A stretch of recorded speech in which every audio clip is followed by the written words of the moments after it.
Hi guys বন্ধুরা, আজকে আবার তোমাদের সামনে আমি কিছু ইম্পর্ট্যান্ট ইন্টারভিউ প্রশ্ন নিয়ে চলে এলাম, যেগুলো আমাদের সিভিল ইঞ্জিনিয়ারিংয়ের এই নলেজগুলো কিন্তু আমাদেরকে জানতে হবে। ঠিক আছে, আমরা ফিল্ডে কাজ করতে গেলে বা যে কোনো গভর্নমেন্ট এক্সাম দিতে গেলে কিন্তু এগুলো জানতে হবে। সেটা আছে কি না, আজকে সর্বপ্রথম 1 নম্বর যে প্রশ্ন সেটা আছে কি কিউরিং পিরিয়ড। ঠিক আছে, এই যে কিউরিং পিরিয়ড কার উপর না আরসিসির উপরেই কিন্তু আমি তোমাদেরকে বলবো, এবং আইএস কোডের প্রভিশনও কিন্তু বলবো। আমরা যে কোনো কনস্ট্রাকশানে কাজ করতে গেলে সেগুলোকে আমাদের কিউরিং পিরিয়ডের মধ্যে কিছুদিন রাখতে হয়, 7 দিন, 14 দিন এবং 21 দিন। কী বললাম, 7 দিন 7 ডেজ, এখানটায় লিখে দিচ্ছি 7 ডেজ, 14 ডেজ এবং 21 ডেজ। এই যে 7 দিন এবং 21 দিন 14 আর 21 দিন 14 দিন রাখা হয়, তাতে যে স্ট্রেংথগুলো যে আমরা গেন করি সেইটার পার্সেন্টেজগুলো আমাদের জানতে হবে, এবং সেটা আইএস কোড কী বলছে সেটাও কিন্তু জানতে হবে। দেখো, এই যে স্ট্রেংথ গেন করা হচ্ছে কিউরিং পিরিয়ড দিয়ে, সেটা আমরা ইন্ডিয়ান স্ট্যান্ডার্ড 456/2000 তার আমরা ক্লস নম্বর চলে যাব 13.5.1 এবং পেজ নম্বর চলে যাব 27।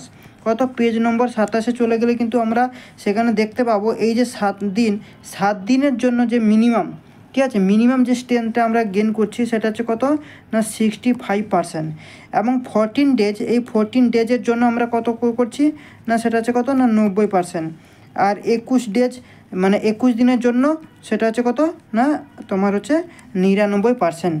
কিন্তু এখানে একটা জিনিস বোঝা রয়েছে, কী জিনিস বোঝা রয়েছে না, এই যে আমরা যে বুঝলাম 7 ডেজ, 14 ডেজ এবং 21 ডেজ, ঠিক আছে, মানে তোমার এই 65%, 90% আর 99%, ঠিক আছে, এটা শুধুমাত্র ওপিসি সিমেন্টের জন্য। কি, এটা শুধুমাত্র ওপিসি সিমেন্টের জন্য। আর আদার দেন যদি ওপিসি হয় তাহলে সেক্ষেত্রে কী করব, দেখো, আদার দেন ওপিসি হলে সেক্ষেত্রে আমরা 10 ডেজ করতে হবে। কত, 10 ডেজ। এটা হচ্ছে কি আদার দেন ওপিসি সিমেন্টের জন্য কিন্তু 10 দিনের কিন্তু কিউরিং পিরিয়ড আমাকে রাখতে হবে। দেখো, এক্ষেত্রে কি বললাম, এই শুধুমাত্র যদি ওপিসি সিমেন্ট হয়, শুধুমাত্র ওপিসি সিমেন্ট হলে মিনিমাম আমাদেরকে 7 দিন রাখতে হবে। কেন, 14 দিন 21 দিন রাখতে পারলে ভালো, বাকি আদার ওয়ার্ক থাকে, সেই জন্য আমরা মিনিমাম একটা 7 দিন রেখে দিয়ে আমরা কন্টিনিউ কাজটাকে বাড়িয়ে নিয়ে যাই। কিন্তু এটা শুধুমাত্র ওপিসি সিমেন্টের জন্য। আর যদি আদার দেন ওপিসিটি হয় তাহলে সেক্ষেত্রে আমাদেরকে মিনিমাম কিন্তু 10 দিন কিন্তু দিতেই হবে। ঠিক আছে, আদার দেন ওপিসি সিমেন্ট বলতে কি বোঝায় না, দেখো, এই যে আদার দেন ওপিসি সিমেন্ট বলতে যেটা বোঝায় সেটা হচ্ছে মিনারেল এডমিক্সার ওপিসি সিমেন্টের সঙ্গে মেশানো থাকবে, বা ফ্লাই আস্ক। ঠিক আছে, এখানটা আমি তোমাদেরকে লিখে দিচ্ছি। দেখো, এই যে আদার দেন ওপিসি সিমেন্ট, ঠিক আছে, আদার দেন ওপিসি সিমেন্ট, এর মানে কি, আদার দেন ওপিসি সিমেন্ট মানে এই ওপিসি সিমেন্টের সঙ্গে আমরা কি করব না তোমার মিনারেল এডমিক্সার, ঠিক আছে, এডমিক্সার আমরা মিক্স করব, বা ফ্লাই আস্ক আমরা মিক্স করব, বা তোমার স্ল্যাগ সিমেন্ট আমরা মিক্স করবো, এটসেট্রা। ঠিক আছে, এইগুলো যদি মিক্স করে দিই ওপিসির মধ্যে তাহলে সেটা আদার দেন হয়ে যায়। ঠিক আছে, এই আদার দেন ওপিসি সিমেন্টের জন্য আমরা কি করছি না, আদার দেন ওপিসি সিমেন্টের জন্য আমরা যে স্ট্রেংথ গেন করব, স্ট্রেংথ যে গেন করছি তার জন্য মিনিমাম কিউরিং পিরিয়ডের জন্য আমাকে রাখতে হবে 10 ডেজ। আর অ্যাজ পার আইএস 456-এর হিসাবে পেজ নম্বর 27 নম্বরে যেটা রয়েছে, যে ওপিসি সিমেন্টের কিউরিং পিরিয়ড যে আমরা রাখছি স্ট্রেংথ গেন করার জন্য, সেটা কি না 7 দিন, 14 দিন, 21 দিন। 7 দিনের জন্য কত, দেখো, 7 দিনে আমরা যেটা পাচ্ছি সেটা হচ্ছে 65%, আর 14 দিনে যেটা পাচ্ছি সেটা হচ্ছে 90%, আর 21 দিনে যেটা পাচ্ছি সেটা হচ্ছে 99%। এটা কিন্তু আমাদেরকে বন্ধুরা জানতে হবে। 1 নম্বর গেল।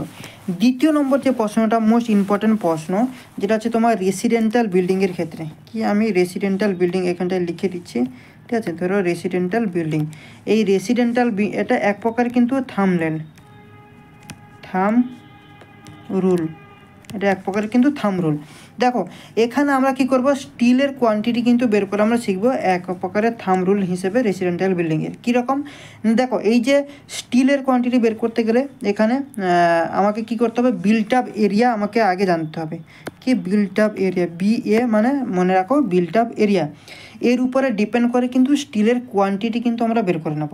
কীরকম না, ধরো আমি এখানটা তোমাকে লিখে দিলাম স্টিল স্টিল আমরা কি করব না 4.5 to 4.75 kg per steel, kg per square feet, per square ফিটে আমরা 4.5 থেকে 4.7 কেজি কিন্তু আমরা স্টিল অ্যাড করব। তাহলে ধরো বিল্ট আপ যদি হয়, বিল্ট আপ এরিয়া আমার যদি হয় 1000 স্কোয়ার ফিট, 1000 স্কোয়ার ফিট, তাহলে কী হবে, এটার সঙ্গে আমরা কী করবো, এই 1000-এর সঙ্গে এই 4.5 যদি আমি নিই পার 1 স্কোয়ার ফিটে, তাহলে 4.5 গুণ করব, আর যদি 4.75 যদি ধরি তাহলে 4.75 এই 1000-এর সঙ্গে কিন্তু মাল্টিপ্লাই করে দেবো। তাহলে কি দাঁড়াবে, এর সঙ্গে যদি করি 4.5 করলে 4500 আসবে, আর যদি 4.75 করি তাহলে 4750 এত কেজি কিন্তু আমাদের দাঁড়িয়ে যাবে, এই এত কেজি কিন্তু আমাদের দাঁড়িয়ে যাবে, তাই তো। এখানটা দেখো এত কেজি কিন্তু আমাদের দাঁড়িয়ে যাবে 1 নম্বর।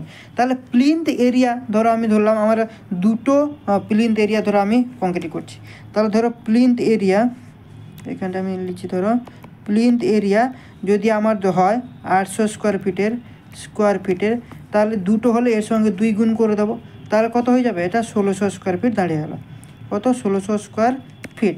তাহলে এর সঙ্গে আমরা কি করব, এই 1600 স্কোয়ার ফিটের সঙ্গে আমরা এইটাকে অ্যাড করে দেবো, কি 4.5 বা 4.75 যেটা তুমি নেবে সেইটা আমরা অ্যাড করে দেবো। তাহলে দেখো 1600 সঙ্গে আমি যদি 1600 স্কোয়ার ফিট দাঁড়ালো না, তো 1600 স্কোয়ার ফিটের সঙ্গে 1600 স্কোয়ার ফিটের সঙ্গে আমরা কী করব 4.5 বা 4.75 আমরা কী করব না মাল্টিপ্লাই করে দেবো। তাহলে 4.7 ধরো 4.5 করে দিলাম 1600 সঙ্গে, তাহলে কত দাঁড়াবে, 4.5 করা মানে 7200 কেজি এসে দাঁড়িয়ে গেল। এবং এর সঙ্গে কিন্তু আমাকে ওয়েস্টেজও কিন্তু নিতে হবে, ওয়েস্টেজ। তো ওয়েস্টেজ আমি কত দেব না, এখানে আমাদেরকে ওয়েস্টেজ 3% থেকে 5% কিন্তু আমাদেরকে ওয়েস্টেজ কিন্তু নিতে হবে। তাহলে 3 থেকে 5% নেওয়া মানে আমার 3% নেওয়া মানে কত হয়ে যাচ্ছে, এখানে 360 কেজি। এবং 360 কেজিও আমি যদি বাদ দিয়ে দিই তাহলে এখানে 7200 প্লাস এখানে 360, তাহলে কত হচ্ছে 3 2 5 7560, তাই তো। তাহলে আমাদের 7560 কেজি কিন্তু স্টিল আমরা পেয়ে যাচ্ছি। এর রেট বের করতে হলে যে রেটটা থাকছে এর সঙ্গে রেটটা যদি আমরা বসিয়ে দিই তার কত টাকা খরচা আছে স্টিলের জন্য সেটা কিন্তু আমরা পেয়ে যাচ্ছি। এইভাবে কিন্তু আমাদের স্টিল বের করতে হয়, থাম্ব রুল ইউজ করে, এটা আমি তোমাদেরকে বলে দিলাম, ঠিক আছে। তো এই ধরনের কন্টেন্ট পাওয়ার জন্য চ্যানেলটাকে তোমাদেরকে কী করতে হবে না সাবস্ক্রাইব করতে হবে, ঠিক আছে, ভুললে চলবে না, সাবস্ক্রাইব করতে হবে, ভিডিওটাকে লাইক করতে হবে, বন্ধুবান্ধবের সাথে বেশি বেশি করে শেয়ার করতে হবে। চলো আজকে এখানে শেষ করছি, নেক্সট ভিডিও আবার দেখা হবে, ততক্ষণের জন্য থ্যাংক ইউ, চলো বাই।